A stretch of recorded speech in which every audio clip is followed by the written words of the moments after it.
Welcome to Change, produced by the Senior Bond of Schaumburg, where nutritious meals, friendly peers, and social activities are available every day of the week under the able direction of Marina Lvovich, and the cost and location are available to all.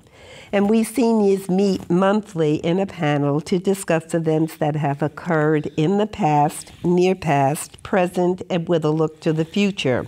And today our program is on progress, change, and choice. I'd like to introduce our panelists. We have Mike Hansen, who was born in Wisconsin and grew up in Minnesota. He lived in Kentucky, Ohio, Wisconsin, and now Hoffman Estates. He has 2 children, 4 grandchildren, and was formerly a jack of all trades working in sales and distribution. He is currently a self-employed insurance agent. Welcome.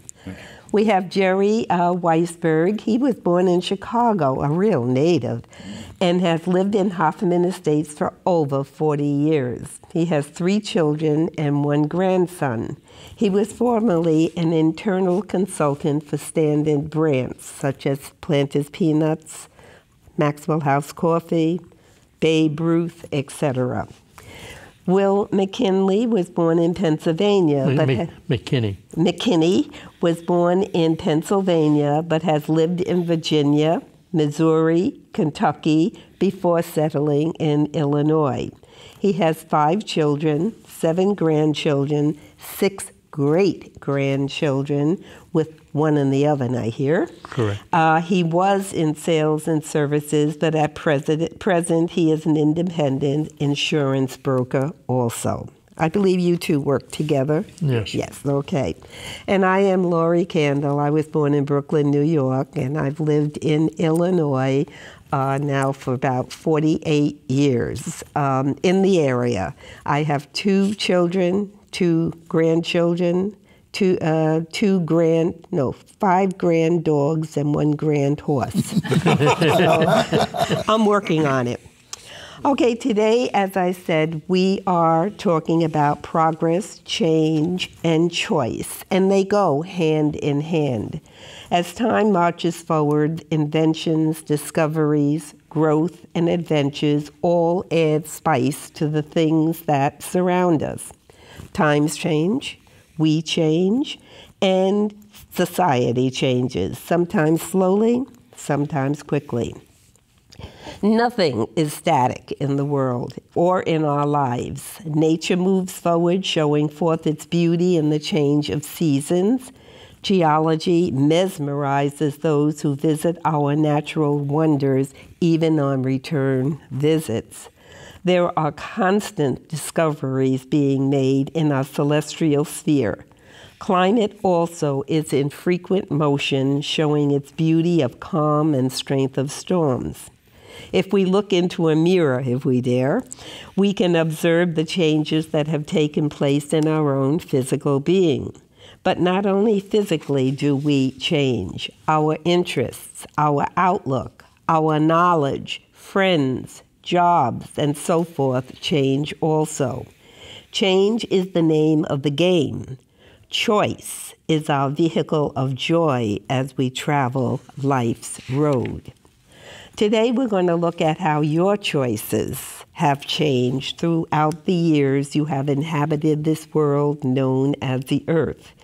Interestingly, we will explore these choices through the eyes of you 3 men. Ever since you realized the difference between yes and no, you have made choices. Through the years, these choices have changed. Okay, children like to collect things. What were your earliest memories of collections that was a part of your life as a child? I had 2 collections, matchbooks, and I probably had well over 100 of them, had them up on the wall, strung on a wire, and then baseball cards. And my buddy and I, baseball cards were a penny, and it came with a stick of gum or a piece of gum. Then we'd sell the gum for a penny, then we'd go buy more. He was a businessman from day one. Very early on. Okay, and how would any of you share any of those collections? Jerry? Well, my collection was stamps. And at that time, somebody in the apartment building had this magazine where you sent in $1 and you got a big bag of stamps from all over, and that's how you got into it. And eventually I was able to get one valuable stamp, which was a stamp from Russia from before the revolution. And since then I've passed on my stamp collection to my oldest son, who is still pursuing it. Wow. He's making money on it. Okay. How about you, Will? I've had a couple of similar collections similar to Mike. I had the baseball cards. Unfortunately, when I left home, I think they got destroyed. And I also have a collection of matchbooks because I did a lot of traveling.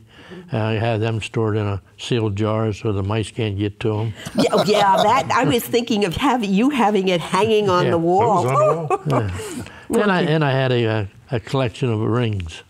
Rings? What kind of rings? Well, as I recall, Like they came out of like cereal boxes. You'd get a coupon, you'd send away for them. One was a Lone Ranger ring, which had a little saddle on it. And I can't remember the other ones, but I had a small collection of rings. Okay. Have any of these continued, the collections that you have they continued now in your older age, or have your collections changed or finished? Mine is finished. Yours is finished. I have said no collection since then. You're not interested in stamps anymore? No, then? well, I'm interested, but I don't bother with it. Okay, somebody else that you gave the collection to. Okay. Pursues it. Okay, well, that's interesting. How about you, Mike? Well, I like to fish. Okay, so I've got a collection of fishing rods and reels and lures. I've got some old stuff from my great uncles. Okay. And I've got my dad's old lures. Okay, so yeah, that even brings in food. Yours brought in money. Don't fish with the old stuff, though. No, I gather not. How about you, Will? I have a collection of coins and dollar bills and higher monetary values. Okay. Face value. Well, I think as we get older now, our thoughts have changed. And as one saying said by Corinthians, when I was a child, I spoke and thought and reasoned as a child. But when I grew up, I put away childish things. Or did you? Okay, we'll be back in just one moment.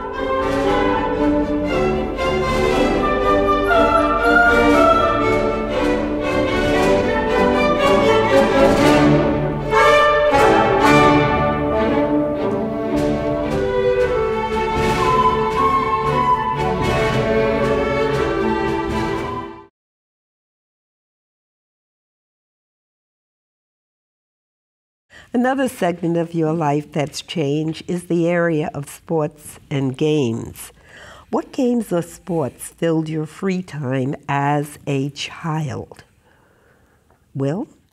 I played a lot of sports, but as a child, we had a playground very close to our home. My sister was a playground director, but we did a lot of kickballs, dodgeballs. We played hopscotch. Most of them were in the younger years. Right, and they basically were unsupervised, correct? We had a supervisor at the playground, but not specifically for the sport. Right, yeah, today everything is so supervised. How about you, Mike? Well, I was born with a cataract in my right eye. So as a one-eyed person, I can't do a lot of, the team sports because I just don't have the vision. I was kind of like Will. We did the neighborhood games, kick the can, a little bit of football, hanging out at the park, stuff like that. Mm-hmm. But nothing like supervised or in an organization. Those were the free days when you could go in the streets and play, or down to the corner lot, or into the playground and enjoy just the freedom of being yourself. Well, I'd get up in the morning, have breakfast, you'd be gone. Right. And my mom never knew where I was but I had to show up for lunch.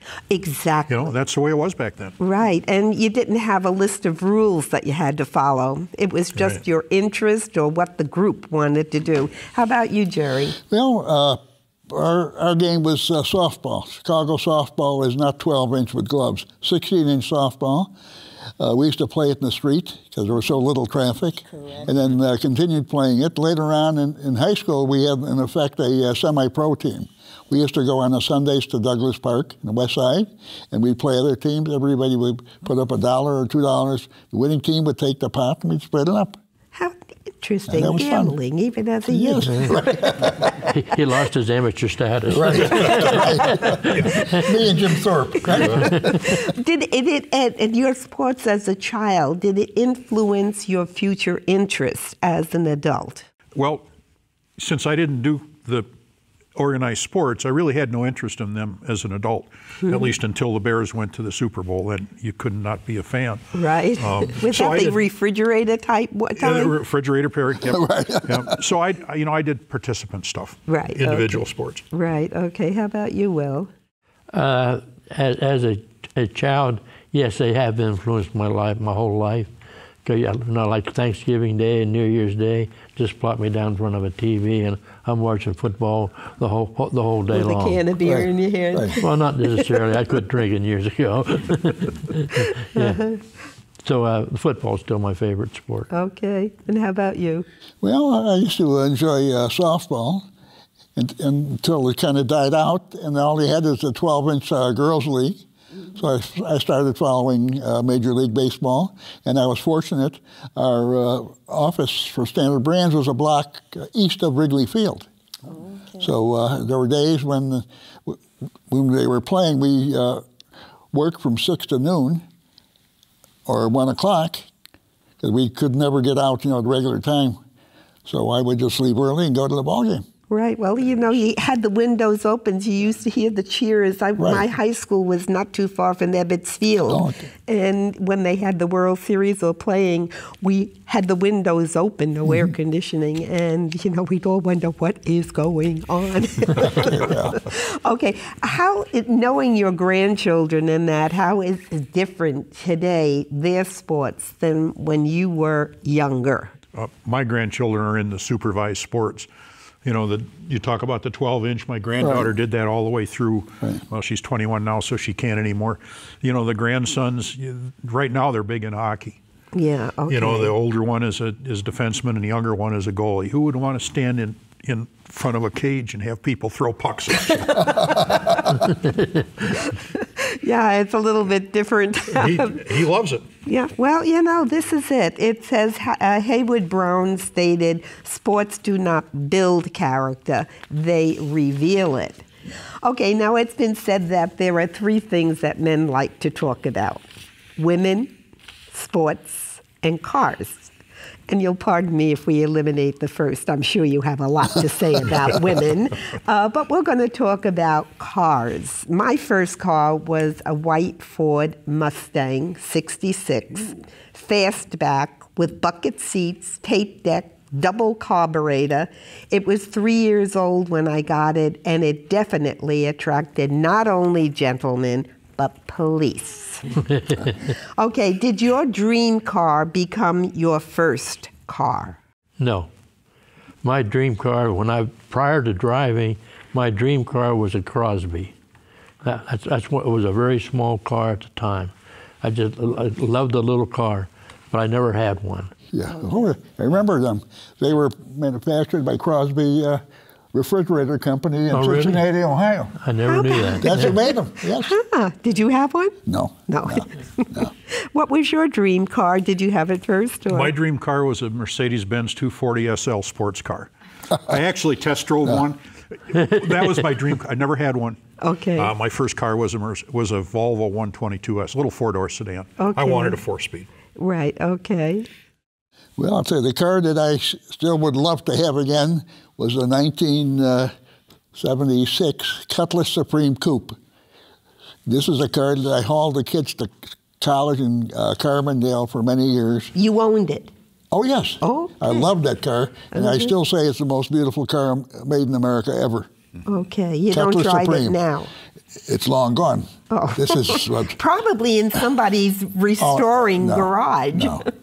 My wife just had she gave it away, a Cutlass Supreme convertible. and it was a 1993. We gave it to our granddaughter. Wow, I have a friend that has a 93 Cutlass, Buick Cutlass, and he's still driving it. Oh, nice. Yeah, it's in good condition. My favorite car was, where I learned to drive, was a 1956 black and white Chevy Impala. Oh yeah, I remember those. Wish I still had it. Those were great cars. Well, we're going to continue on cars because I'm sure you have a few more stories to yes. tell about cars. We'll be back in just a short amount of time.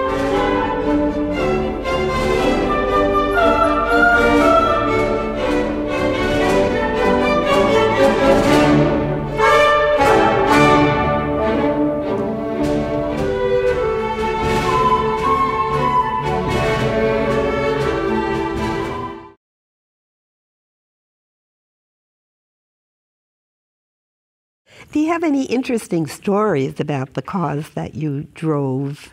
I mean, I can always think of my Mustang being pulled over by the police because I was new in Chicago, didn't see the sign, and one time he pulled me over and he said, "You went through a stop sign." I says, "I was looking at the street signs," and I gave him my instructions, which happened to be written on the back of a how to put on pantyhose.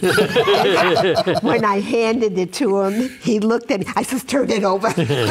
He let me go. Any interesting stories that you can think about? Well, I think what happened to me, my wife, is nobody else ever went through this. Anyway, when we got married, my wife wanted to go to Florida. I said, "No, I like South Dakota." So we went to the Black Hills. We saw the monuments there and everything else. And coming back, I don't know what happened with the car. I found out later, but I had no brakes. So I drove all the way home from Rapid City, South Dakota, to Chicago without brakes. Oh, wow. Lucky I had a clutch and I had an emergency brake, so I made it overnight. Oh my Good drive. Lord, I'm glad I wasn't in that car. I took it over to Pure Oil Station afterwards when we got home. It was the brake line was ripped, had a hole in it, so all the oil had leaked out. So. Oh my gracious. But I had to get back because I had to be at work Monday morning. So well, now we have a story. Can you top that? I had my first car that I owned was a 1954 Plymouth sedan. With those fins? No, this is prior to the fins. Okay. Right. My father-in-law made me a deal, and I bought it since I already stole his daughter. And I've had it. The sad story on it is the day right before Christmas, I was driving to work, and some drunk pulled in front of me, and I T-boned him and demolished the car. Oh. And that was a sad day because we were not going to make it. We lived away from home. We were not going to make it home for Christmas. My brother came and got us for Christmas. Oh my gracious. Well, okay, the cars we drive say a lot about us, and that was Alexander Paul that said that. But you had mentioned before about pancakes, and we usually have a little segment here that we introduce a food, and a picture will be shown on the screen of a little pancake for your kids or grandchildren can make a bunny rabbit out of pancakes. And my grandchildren, we did it last Easter, and they had their friends over. They were thrilled. And all you need are pancake batter, bananas, strawberry, and maybe a little whipped cream for the tail. But they really do enjoy it. Now we're going on to early training includes having responsibilities. This may come from ordinary chores performed daily or perhaps jobs where we earned a small sum for our services. What was your earliest chore or job where you earned money? Well, I was 8 years old, and I swept the department store floor on North Avenue in Chicago, and I had to put the sawdust on the floor, sweeping powder, because they're wooden floors, and then the owner would come out with a flashlight, make sure I didn't miss anything. And how much did you get an hour? I think it was maybe a dime, maybe a nickel, I don't know. It's a lot of years. And that was a lot of money. The point was, I had to go there, so I went there at times when I was sick, and I didn't go to public school, but I still went to the department store and swept the floor. Wonderful. How about you? Well, my first job was working, weekends during high school as an outboard motor mechanic. Okay. They taught me, and it was really kind of fun. Okay. I remember an old guy. I guess we're all old guys. I beg your pardon. Yeah, he brought in about a 3-horse Johnson in a box, all in pieces. He was going to tune it up. Okay. And I was to the point where I got it back together. If there was a part left, I knew it didn't belong. And if I needed a part, I knew what it was. I think a lot of us learned that way. It was through experience. How about you, Will? My first job was mowing my neighbor's yard. Okay. They were kind of disabled, and my mother kind of insisted I go mow it. Was that a charitable job? No, that was a pay job. A pay? Whoa. Yeah, and I got a small donation. Okay. Well, As a young teenager, I was trimming raspberry bushes for a pay job and cutting Christmas trees. okay. I think that doing work, as a young child, we learn a lot from it. What would you say is the best lesson where children are given responsibility and maybe paid for it or maybe not? What would be the best lesson that they learned? I think they learn responsibility. They've got a job, whatever it is, or they're even just helping their parents. The fact that they stick with it, they learn that they got to do that. That's responsibility. Yeah. I'd say the most important thing I learned was in business carried on. Whatever I was given, I did. No matter the circumstances, I got it done. Right. And you're still doing it today, I'm sure. Yeah. No choice. Will? I think our children learn discipline and learn the value of money and have that responsibility, as Mike said. But what I see out there today's economy, that not only the children, but also the adults always have that cell phone all the time playing with it. We seem to have lost something from the old days. Yeah, so I was just going to say, what do you think how are the children reacting to this? I think they expect things more than working for them. I think when we had a goal, we worked towards it, saved our money, and achieved it. Is it the same today? No, I think they expect it. I watch my grandsons, and they'll, hey, I need this. It's only $50. Only, yeah. It's only, and I'm like, it's only $50. Well, with that particular thought, we are going to end our program. Thank you so much for coming, and we'd like to invite everyone to come to the barn where we have friendly peers, nutritious meals, and we enjoy each other's company, and the cost, as you know, is really nominal. Yeah, nominal. Okay, thank you, and God bless you all. God bless the world, and may we have peace and unity in our country and the world today. God bless everyone.